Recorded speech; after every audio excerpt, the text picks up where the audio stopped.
gente vai começar aí. O meu grupo está completo. Tá. Completo, vamos lá. Vou começar pelo início. Isso, pelo início. Eu vou só apresentar aqui os integrantes do grupo. Eu sou representante do grupo de Judá, nossa bandeira do leão. Amém. Então nós vamos começar a apresentar o nosso trabalho segundo grupo, que é composto pelo missionário Rafael, pela nossa irmã Elizabeth, a nossa irmã Carmen, nossa irmã Márcia. Então nosso grupo foi composto de 5 pessoas, eram 7, porém 2 vieram baixo do grupamento, só ficaram 5. Nós fizemos aqui a nossa maquete e o missionário Rafael vai começar pela ordem que nós colocamos a apresentação numa ordem cronológica de construção e de exigência de Deus. Desde o princípio, para ser bem breve, e eu vou começar a falar aí sobre a exigência de Deus, algumas coisas no começo. Então, Rafael vai falar. Paz do Senhor para os irmãos, amém? Glória a Deus. Nosso trabalho é sobre o tabernáculo, assim como o grupo anterior. E o tabernáculo, eu estava olhando, tem algo interessante que tem a ver com a palavra Betel, que é a casa de Deus. Também tinha uma palavra que se denominava tabernáculo, que é Betel, a casa de Deus. E o nosso trabalho tem a ver com a tipologia, assim como o trabalho que foi falado aqui. Porque o tabernáculo, ele, como vai dizer lá em Hebreus capítulo 8, versículo 5, você pode confirmar, que é a sombra do que estava por vir. Então, tipologia, todo o assunto da tipologia, matéria que nós estudamos até hoje, é sobre a sombra. Então, o que é a sombra? É algo ainda que a gente não consegue mensurar. Você consegue ver cor e sombra? Eu não consigo. Você tem a precisão de dimensão? A gente não tem precisão de dimensão. Então, o tabernáculo, nós vamos ver, tem até imagens aqui, também a maquete muito bonita aqui ao lado também, que era algo muito bonito. Tinha ouro, tinha materiais preciosos, pedras preciosas, tinha um povo adorador, era algo muito bonito. A gente lendo na Bíblia, quando a Shekinah de Deus se mostrava, era algo tremendo, mas tudo isso era sombra. Tudo isso que nós lemos na Bíblia é sombra. Era algo sombra do que estava por vir. Sombra que apontava para alguém que seria um sacrifício melhor, um tabernáculo melhor, que nos conduziria a Deus de uma forma melhor. E essa pessoa é o nosso Senhor e o meu Senhor Jesus Cristo. Então, a explicação do tabernáculo vai ser sobre isso, apontando quais itens do tabernáculo apontam para Cristo, todos eles apontam, e de que maneira esses itens, esses utensílios, e todo o tabernáculo em si, como ele aponta para Cristo. Então, agora eu quero convidar a irmã Beth, ela vai dar prosseguimento. E aqui, ó, essa é a visão do tabernáculo no Sinai. A visão do alto. Então, a gente pode ver as tribos de Israel aqui, ó. A tribo de Levi em volta do tabernáculo. Está vendo? A tenda de Moisés aqui. Então, a gente chega no tabernáculo propriamente dito. Irmã Beth, contigo. A Patrona. Amém. Bem, eu vou falar do átrio, de volta. Então, o tabernáculo, ele simboliza Deus, que queria um desejo de Deus, que era estar no meio do seu povo. Foi quando ele propôs a Moisés de fazer o tabernáculo. Esse tabernáculo ele ficou entre as 12 tribos de Israel, que ficavam separadas de 3 para cada lado. A de Judá ficava à frente do tabernáculo, atrás da tenda do sacerdote Arão. E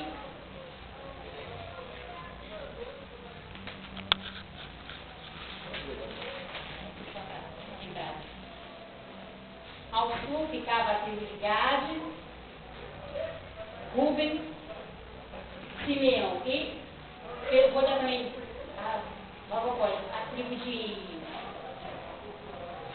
dos coatitas que ficavam, porque os levitas eles ficavam ao redor e as tribos após eles ficavam ao redor do tabernáculo.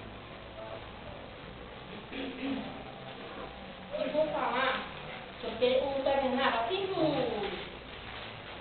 os israelitas se aproximavam do tabernáculo, o que eles viam? Um retângulo todo feito de vinho branco retorcido, sustentado por madeiras de cetim ou acacia revestida de ouro, que simbolizava a santidade e a pureza de Deus. E logo à frente ele se deparava com uma porta, a porta de entrada, que ele não havia outro acesso a não ser por esta porta, que significa o quê? Jesus Cristo, ele é a porta, ele é a única entrada, ele é o único que leva a Deus. Eu sou o caminho, a verdade e a vida. Nenhum outro leva a Deus. Então, essa porta, ela estava sempre aberta, como Jesus exatamente expôs, sempre à espera do pecador que se redima dos seus pecados e que o aceite, como transformador de sua vida. E essa porta, ela não tinha fecho nem trancada. Ela estava constantemente aberta. Aqui ficava o sacerdote à espera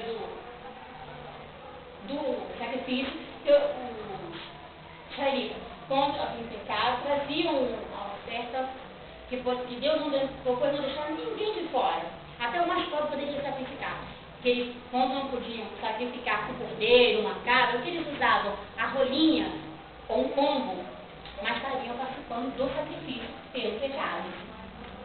Aqui, eles, antes que eles não entravam, eles não conheciam a mão que foi feito pelo primeiro grupo, botaram a sua mão simbolizando, como se estivesse passando o pecado para aquele animal. Ele seria sacrificado e ali o pecador estaria limpo, como aquele animal, sem mácula, sem defeito, assim como Jesus foi, sem defeito, sem mácula, sem pecado. Ele foi o Cordeiro de Deus na cruz. E, lembrando que o sacerdote saía, esse animal que seria sacrificado aqui. No átrio nós temos o altar do holocausto, que estava com as suas chamas constantemente acesas, representando a glória de Deus, o poder de Deus. E ele tinha uma curiosidade, ele não tinha degraus. Deus fez que nem não podia haver degraus, para que a nudez dos sacerdotes não fosse exposta, não fosse vista. Então, ele era composto de uma rampa, para dar o acesso. Ele era feito de quê? Era composto de madeira de cetim ou acácia, tudo revestido de bronze ou cobre, que simboliza o juízo ou a justiça, e também tinha os chifres, que estavam apontando para o céu e para todo mundo, mostrando que o plano de Deus de redenção não era só para alguém especial, era para todo mundo. Ele apontava e esse significa o poder de Deus. Então, aqui era feito o sacrifício pelo pecado, o sangue que era derramado, o sacerdote que tinha esse acesso no altar.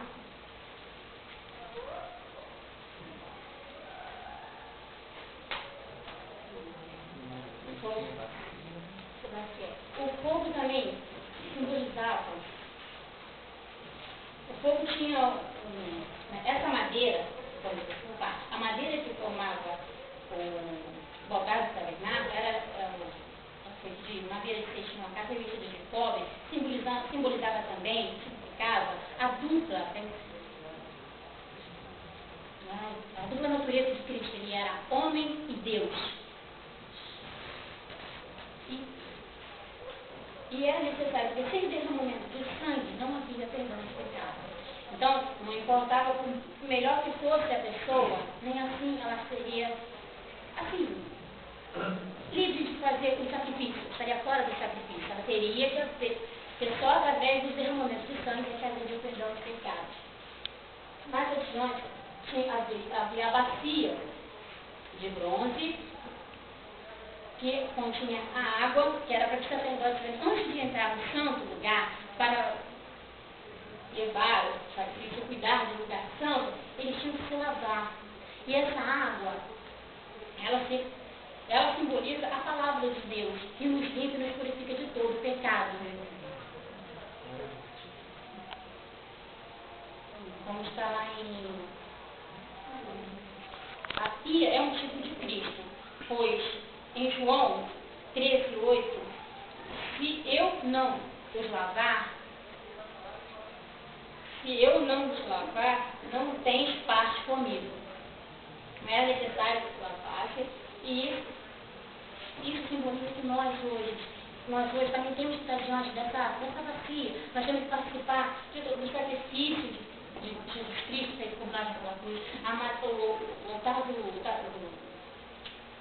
do holocausto também simboliza a cruz de madeira onde Cristo derramou o sangue por nossas vidas. Amém.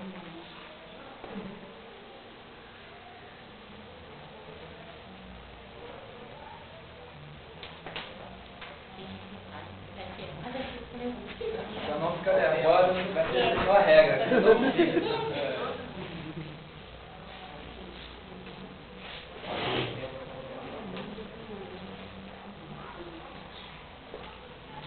basicamente agora vou dar a palavra.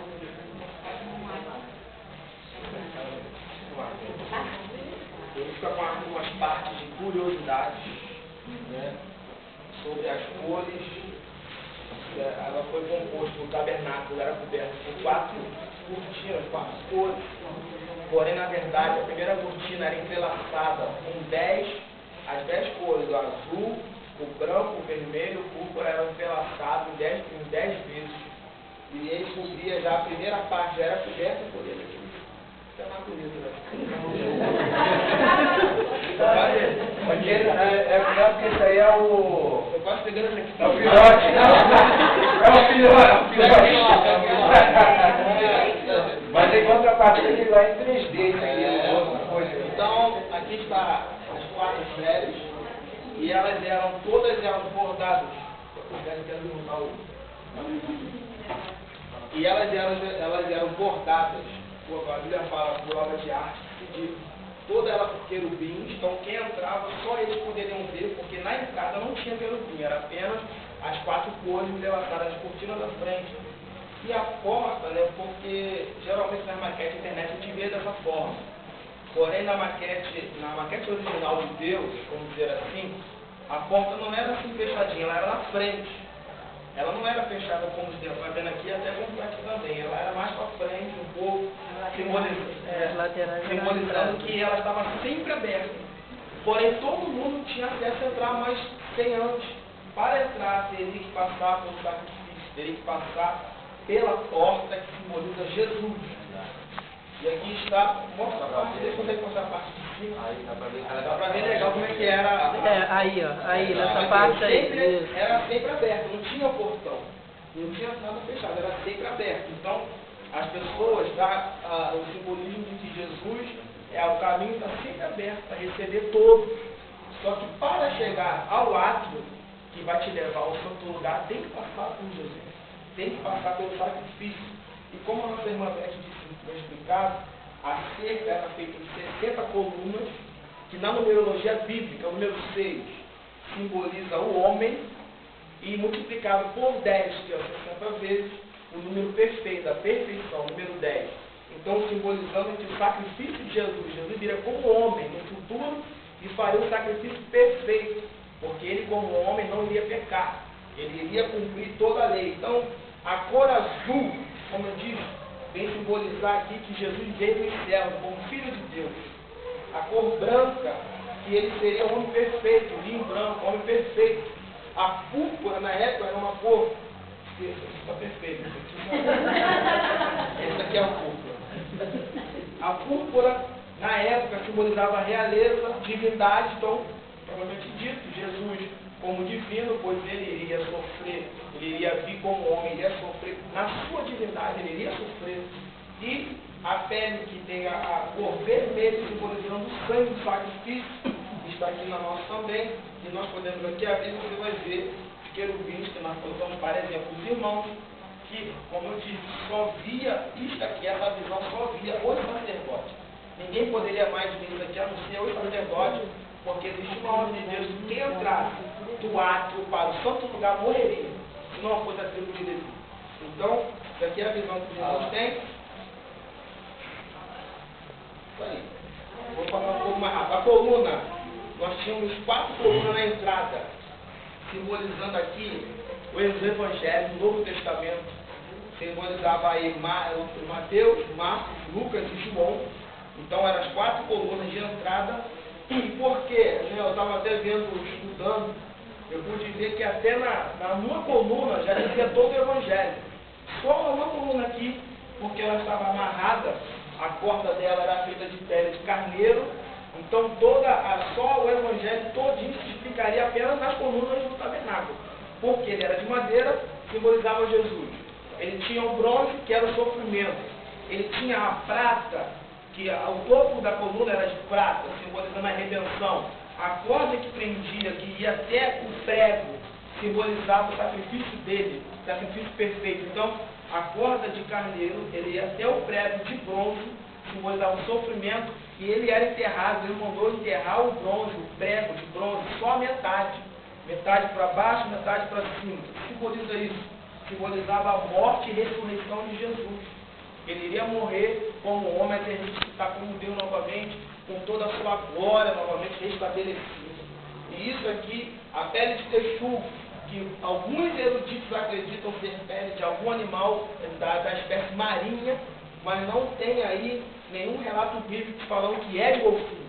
Como dizem por aí, pele de golfinho, mas o relato bíblico é a pele de texugo, era uma pele de algum animal, não tinha beleza.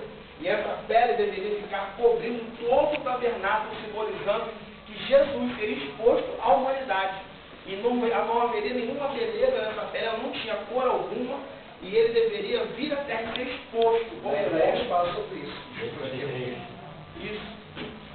Eu estou chegando nessa parte que alguns acreditam, aquela parte de Isaías de 53, que nenhuma beleza haviam nele para que desejassem. Aí tem gente que fala que Jesus era muito feio, né? Tem gente que fala disso, então era muito feio, porque a Bíblia fala que não havia nenhuma beleza, só que eu não acredito dessa forma. Eu acredito que essa parte está falando da hora que Jesus está no caminho da cruz do Calvário, já está carregando a cruz e já foi moído, já foi crucificado, não, já foi torturado, ele apanhou, já fez tudo, ele foi torturado, foi como a Bíblia diz, moído pelas nossas transgressões. Então é impossível alguém ficar maravilhoso, lindo e belo, cheio de pancada no rosto, todo massacrado, todo moído. Então eu acredito que essa parte da Bíblia do livro de Isaías está citando já o caminho dele para o Gólgota, não da vida dele em si normal como homem, porque ninguém vai ficar lindo e belo depois de apanhar e ser moído. Não apanhar, ser praticamente torturado, como Jesus foi. Então isso aqui é a parte de curiosidade. Também o cenáculo era composto de 3 partes, né? Era o pátio, o santo lugar e o santo dos santos. E era o lugar, como disse a nossa irmã Márcia, que nós entendemos que é a parte igual à parte do homem, composto de 3, corpo, alma e espírito. E a parte das colunas internas, já mostrando por aí. Aqui nós tínhamos 5 colunas, que era revestida de ouro, a parte todinha de dentro do tabernáculo era ouro. Então eram 5 que no Novo Testamento, no Velho Testamento, tem um sentido oposto. Essas 5 colunas no Novo Testamento, ela vai falar dos ministérios que compõem a igreja, que é o sustentáculo da igreja, né? E no Velho Testamento, ela vai apontar para o nome do Messias, que o próprio livro de Isaías cita, que ele seria maravilhoso, príncipe da paz, Deus forte, Pai da eternidade. 5 nomes de Jesus, 5 nomes dele que ele teria. Então, as 5 colunas no Velho Testamento apontam para o nome de Jesus que ele teria, e no Novo aponta para os cargos apostólicos que Jesus deu, que Deus liberou aos homens. Algumas curiosidades da roupa sacerdotal, as pedras, por que pedras preciosas? Elas simbolizam os dons espirituais, que são os dons que ornamentam, que embelezam o ministério da igreja hoje. A igreja de Jesus, que é a igreja de Jesus, tem que ter dom espiritual, tem que ter manifestação da beleza das pedras preciosas. Então a igreja de Jesus tem que ter isso. E eu não posso falar muito para o seu, amém? Eu posso falar. Eu posso falar. Ela já pode uma amiga, Márcia, que eu tenho para escapar. Tá tão bom. Gente, eles não fizeram para vocês, mas vocês podem fazer perguntas para eles, tá? O pessoal aí anota aí, passa para mim aí, fazer uma perguntinha. Não é possível, ninguém tem dúvida do candelabro, das peças, daquelas estacas ali, se é de bronze, se é de cobre, se é de prata. Por que os candelabros ou menorá, eles são entrelaçados, as 6 saem de dentro da primeira, aquele fogo ficava apagado, ficava aceso, as cores, né, simbolizam o que? Alguma coisa aí que ficou uma dúvida, alguma coisa aí, alguma curiosidade. Quantas estacas tem naquilo ali? Por que da quantidade de estacas ali? Por que as pessoas ficavam lá de fora? Então, uma palhinha aí, vocês podem fazer uma pergunta aí, tá? Pode conseguir. A paz do Senhor para os meus amigos de turma que passaram nessa situação e os que vão passar também.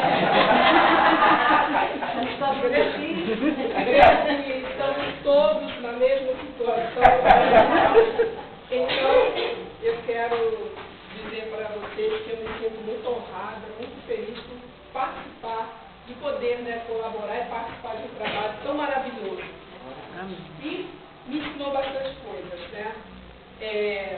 Meus amigos já têm dado a introdução, falado a respeito, e o que eu vou falar nesse momento é a respeito do santo lugar, os objetos que estão aqui compondo esse ambiente. Então, esse ambiente aqui é um ambiente sem luz, sem janela que pudesse aparecer aqui a claridade do dia, né? Um ambiente totalmente escuro, tá? Mas três utensílios, três objetos aqui, eles fazem parte desse cenário aqui, desse ambiente. Quando o sacerdote ele adentrava esse lugar, essa porta, do seu lado direito, ele já dava de frente com a mesa da proposição, que era a mesa. Essa mesa era uma medida, ela foi uma medida de 2 côvados por 1 côvado e uma altura de 1 côvado e meio. E essa mesa, ela continha aqui os pães da proposição. E esses pães eram 12 expostos aqui sobre essa mesa. E eles eram também borrifados aqui com um incenso sobre esses pães. E eram 8 sacerdotes que tinham acesso aqui a esse lugar. E esses sacerdotes, eles quando passavam, colocavam a mão assim sobre o pão, eles eram santificados através desse pão. Uma vez por semana, esse pão era substituído. Tá? Ali eram colocados pães novos. E os outros pães só podiam participar e comê-los os sacerdotes, os homens que estavam preparados para comer. Tá? E ali esses pães eram comidos. Essa mesa também podia ser chamada de mesa da presença, porque aqui nesse local era a presença do Senhor ali. E os pães chamados de pães da face, porque era ali na face de Deus que eles estavam ali, como memória das 12 tribos de Israel. Tá? Então, falando aqui sobre a mesa. Essa mesa era feita de uma madeira chamada acácia. Olha, gente, a respeito dessa madeira, eu imagino que era uma madeira nobre. Tá? De repente, para aquele lugar ali. Sabemos que aqui no Brasil nós já temos outros tipos de madeira, como cedro, como cerejeira, e outras madeiras boas. Mas eu imagino que essa madeira era uma madeira bastante forte, bem rígida, né? Para aguentar até a caloria. Embora que a mesa aqui, ela foi feita de acácia e recoberta com ouro puro. E essa mesa era interessante, que ela também tinha argola de ouro e as varas que transportariam essa mesa. E no momento do transporte também havia condições para isso, que elas deveriam ser cobertas. A mesa deveria ser coberta com material apropriado, tá? E transportada se houvesse necessidade, tá? Então, passando da mesa para o candelabro, que eu achei algo muito bonito, esse candelabro, estava até falando que eu vou comprar até um lá para minha casa, que verdadeiramente é uma coisa interessante esse candelabro aqui. De ouro puro, o peso dele era 43 quilos de ouro, tá? Esse candelabro aqui, ele tinha uma haste principal, que é a haste do meio, e ali saíam 3 hastes de cada lado, assim, apontados para o alto, e deveriam estar sempre acesos, tá? E quem poderia acender aqui esse candelabro? Somente os sacerdotes, e eram 2 vezes por dia, pela manhã e à tarde ele acenderia esse candelabro aqui, também chamado de menorá. E esse objeto aqui ele é muito importante lá em Israel. Eles valorizam muito esse objeto, inclusive ele é colocado lá em frente ao parlamento de Israel, tá? E significa para eles ali, Israel, luz para as nações, tá? Mas para nós, esse candelabro aqui, ele está tipificando, né? Apontando para Jesus, porque aqui, ele é que iluminava esse lugar, tá? Ele iluminava esse lugar. E eu estava vendo ontem mesmo a respeito desse candelabro aqui. Hoje, para nós também, ele simboliza as 7 igrejas da Ásia, tá? E essas chamas aqui sempre acesas representam o Espírito Santo de Deus sobre as igrejas e Jesus no meio das igrejas. Tá? Amém. Então, é interessante aqui a situação desse candelabro, a representação dele, né, que é luz. E também, mencionando o versículo aqui, que fala no começo do Apocalipse, fala o seguinte: que Deus é a luz e nele não habita trevas. Tá? Então, falando sobre a luz. Tá? E Jesus também dizia: eu sou a luz do mundo, quem segue a mim não andará em trevas. Amém. E agora, finalizando, vamos falar sobre o altar. Esse altar também foi feito de madeira de acácia e recoberto por ouro. Esse altar, o interessante dele é que ele tinha 4 pontas, tá? Essas pontas já foram faladas aqui também, que representa poder, era como se fosse uma coroa, tá? E essa representação aqui eu entendi que é Jesus intercedendo por nós, porque aqui nesse altar eram tiradas brasas desse altar aqui do sacrifício e trazida para cá. E conforme colocava essas brasas aqui no altar do incenso e colocado o incenso sobre as brasas, ali fazia aquela fumaça e ali enchia esse ambiente de um perfume maravilhoso, e esse incenso aqui subia como fosse as orações do Senhor Jesus intercedendo por nós e as nossas orações também, né? E o Senhor Jesus ali, sempre conosco, Ele intercedendo por nós e nós também, quando oramos, a presença do Senhor Jesus, do Espírito Santo dele em nossas vidas, tá? E o que compunha aqui esse incenso eram 3 especiarias, que também estava ali junto, que era, deixa eu ver se eu vou lembrar, estoraque, uma delas, que eles colocavam ali juntamente com o incenso. Gálbano, que tem nome, são 3 especiarias aqui que eles reuniam aqui, nesse perfume aqui do incenso, tá? Então eram ali, no caso, feito aqui nesse altar. E também tinha as varas para o transporte dele também, assim que necessário, se ele tivesse que ser transportado, existiam as 4 argolas de ouro, revestido também de ouro, madeira de acácia, revestido de ouro, e era transportado também pelas varas e as argolas de ouro que serviam para ser transportado esse altarzinho aqui, tá? E minha parte só tem. O Senhor nos abençoe. Amém.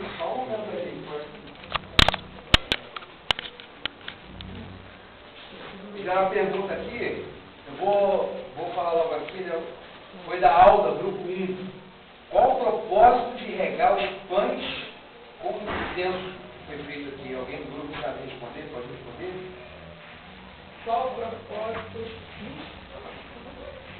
de regar os pães com incenso? Salve, perguntou. É porque ela... Não, porque foi ela... No nosso não teve. Então eu queria... É uma dúvida que eu quero tirar. Não, eu estou perguntando porque ela falou sobre isso. Aí eu quero a dúvida. No meu texto está escrito, né? Que eram, sobre os pães, eram borrifados este incenso. Sobre os pães, tá? E o propósito, especificamente, esses pães, como eles representavam as tribos de Israel, eu creio que seja...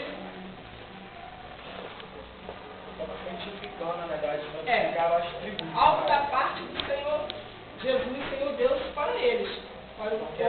Sobre eles, né? O pão O Espírito Santo sobre eles. na época era o pão, mas hoje o trigo. Mas para nós, hoje, quem era o pão? Quem instituiu o pão da vida? Jesus. Então, ele é o pão que alimenta a nossa alma, o nosso espírito, a nossa vida. Por isso era borrifada a unção, que a unção simbolizava a santificação. Muitos pães. E também nós falamos sobre os sacerdotes. Quando eles tocavam o pão, né, acontecia naquele momento a santificação da vida deles. Tanto que não era qualquer um que podia comer esses pães. Não era. O pão simboliza Jesus Cristo, incenso, né, queimadas orações. Talvez simbolize aí, né, pode tirar suas próprias conclusões aí, que talvez então seja incenso, oração e palavra junto, combinado. Né? A oração, que é comunhão com Deus, é a palavra, que salva, que liberta, que cura, que transforma. que leva o pecador a se arrepender, a ser salvo, e a oração para interceder pelas pessoas, para se aproximar de Deus, para ter uma comunhão com o Senhor. Veja bem, essa folha aqui, essa circular aqui do início aqui, quem não leu, quero ter a gentileza de ler, e pedir aqui o Márcia ou a Arícia para reproduzir, quem não tem, para que tenha. Isso já serve até para o grupo número 3, serve para todo mundo, serve futuramente, essa circular aqui, que vai circulando, leio, depois tu tira aí mais 10 outras cópias aí depois, por favor, o seu Arícia, vai circulando para o pessoal ler aí, vai lendo aí no grupo. A outra pergunta aqui, o que, Jorge Luiz, de que maneira era queimado o incenso no altar do incenso? Foi falado, as brasas retiradas, né?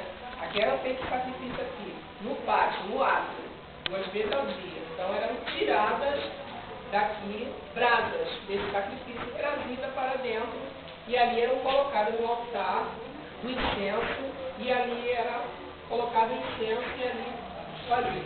Eles dão um óleo trabalhado igual hoje nós damos na igreja, óleo com a essência de perfume dentro do óleo. Amém, amém. Depois também poderia ter pó. Marcos tá doido pra falar, né? Tava ali com ali que eu vi ali, ó. Desculpa. Não, eu que botei a pimentinha das perguntas aí. Para o Senhor, amém? Amém. Eu vou falar do Santíssimo Lugar, né? Agradeço a Deus por estar aqui e falar sobre ter essa responsabilidade. Eu sou nervosa como todos, mas nós temos que encarar, você dar uma contribuição espiritual, né? Nós venceremos, tudo aquilo que vier nas nossas mãos, nós vamos vencer. Amém. Se correr, não adianta. Né? Se nós temos um chamado, estamos aqui nos preparando, vamos ter que encarar. Isso aqui é um obstáculo que eu estou encarando porque deu vontade de correr. Né? Eu vou começar aqui em parte falando do véu. O véu, ele tinha 10 metros quadrados por 30 de altura. E ninguém podia entrar no Santíssimo Lugar impuro, somente aquele que Deus ele escolhia para entrar. E não é diferente na nossa vida hoje, porque hoje você só pode entrar, só pode estar com Jesus quando você faz o quê? Você aceita, você se limpa, você se purifica do mundo.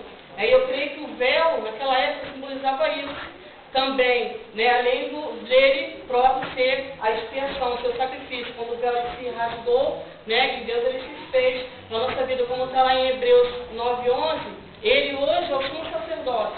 Né? Os levitas da tribo de Levi, eles foram o oficial, né? Oficial de sacerdócio, família de sacerdócio. Só que hoje em dia os levitas não devem ser imitados nem desejados, porque foi para aquela época, né? Uma preparação antes de vir Cristo. Então, não deve ser desejado, porque hoje já temos o sumo sacerdote que é Jesus Cristo, né? Como está lá em Hebreus, vou repetir, Hebreus 9:11. Hoje é o sumo sacerdote dessa vida. Então, levitas, aquela época, foi uma preparação. E agora entrando no sumo sacerdote, quando ele entrava ali no Santíssimo Lugar, tem a vestimenta, que eu não gravei todas as partes da vestimenta, eu fiquei mais com as pedras, que simbolizam as 12 tribos, que Arão, quando ele entrava no santo lugar, ele entrava com aquelas pedras no peito, lembrança, né, dos filhos de Israel, toda vez que ele entrava na presença do Senhor. As 2 pedras de ônix, que ficavam na ombreira, também falando das tribos de Israel.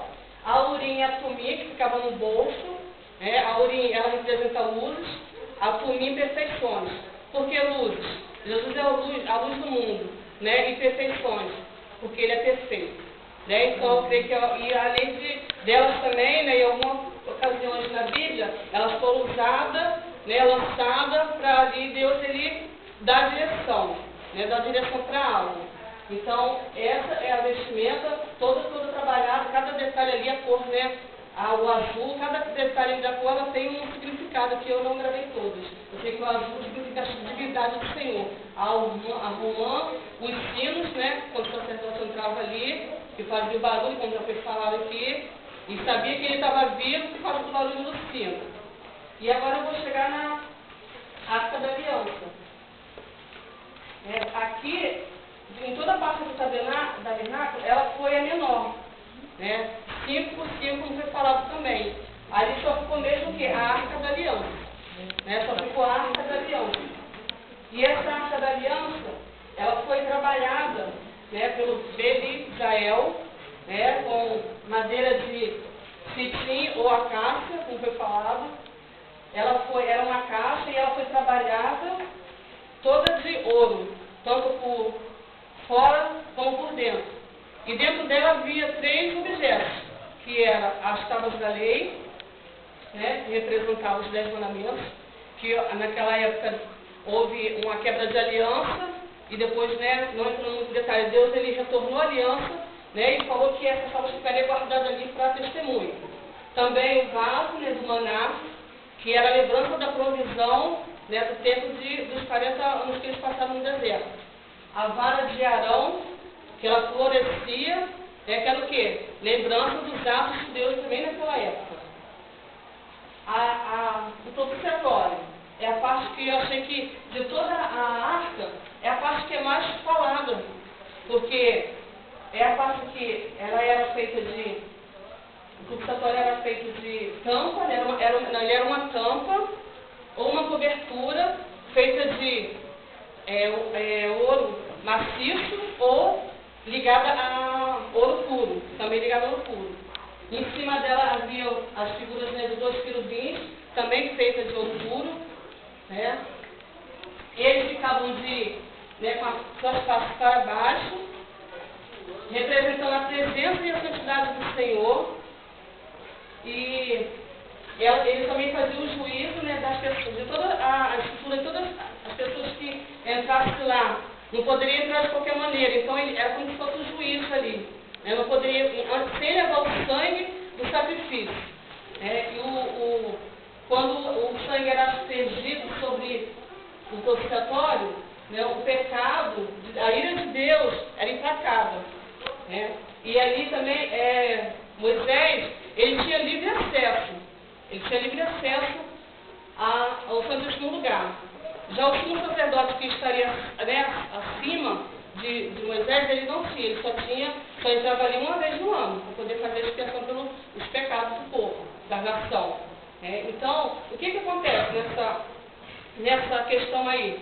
É que Moisés, ele era um sacerdote universal. O sacerdote universal de Cristo e da igreja, de crentes também. Porque ele não tinha coisas assim que guardava a igreja, que era, eu não estou sabendo falar direito assim, era questões que hoje tem na igreja, né, e lá na época não tinha, então era livre, era universal. E ali também o Senhor vinha, né, numa nuvem sobre os anjos, e ali ele conversava, né, com Moisés e também dava as instruções ao sumo sacerdote. E acho que eu já falei tudo. Amém? Amém. A conclusão do nosso trabalho através do tabernáculo, o Senhor ele apresentou todo o plano dele de redenção para nós hoje. Como diz no livro de Hebreus, capítulo 8, era apenas sombras do que viria acontecer no futuro. E todo o tabernáculo, todo ele fala de Jesus. Todo o tabernáculo é tudo ali falando de Jesus. De Gênesis Apocalipse só fala de uma pessoa, Jesus. A Bíblia toda ela veio para revelar Jesus. O tabernáculo ali estava diante do povo para revelar também Jesus, que viria com o plano redentor de Deus para a humanidade. E hoje, como nós sabemos muito bem que aconteceu na cruz do Calvário, quando Jesus morre, o véu que antes simbolizava uma proibição, uma restrição, que só um poderia entrar lá uma vez por ano, vai espargir o sangue sobre o propiciatório da Arca da Aliança. Hoje não, o véu foi rasgado, assim que Jesus expirou na cruz do Calvário, o véu foi rasgado de cima a baixo, como pelo próprio dedo de Deus rasgando ali o véu, simbolizando que eu e você hoje temos livre acesso ao Pai.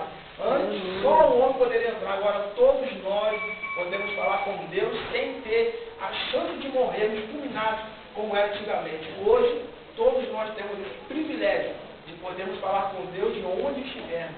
Porque Jesus disse que os verdadeiros adoradores são aqueles que adoram o Pai em espírito e em verdade, que não estão presos nem a tabernáculo, nem ao chão do tabernáculo, porque Jesus cumpriu toda a lei para que nós hoje pudéssemos ter vida e a tivéssemos em abundância. Então, esse foi Deus desse novo tabernáculo que nos deu essa grande construção da nossa mente, uma instituição construtiva de como nós somos hoje privilegiados. Porque aquele povo não era, e hoje nós temos esse privilégio de termos Deus assim, bem claro perto de nós. Amém? Amém.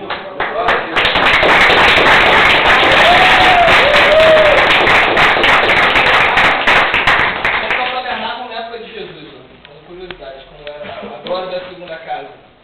Seria maior que era assim. Porque na lista, gente, assina para vocês não tomar falta aí, né? A lista estava personalizada, ela estava com a lista normal aí, não foi de caderno não, estava com a lista personalizada. A Dinha não pegou não, gente? Passou a lista. Passou. Aí, pega a folha então lá, por favor. Vamos lá. Toma um esposa mais visitante aí, como é que recebe? Visitante aí. Deixa o seu nome, é? Reinaldo. O Reinaldo aí, tá, gente? Seja bem-vindo, irmão.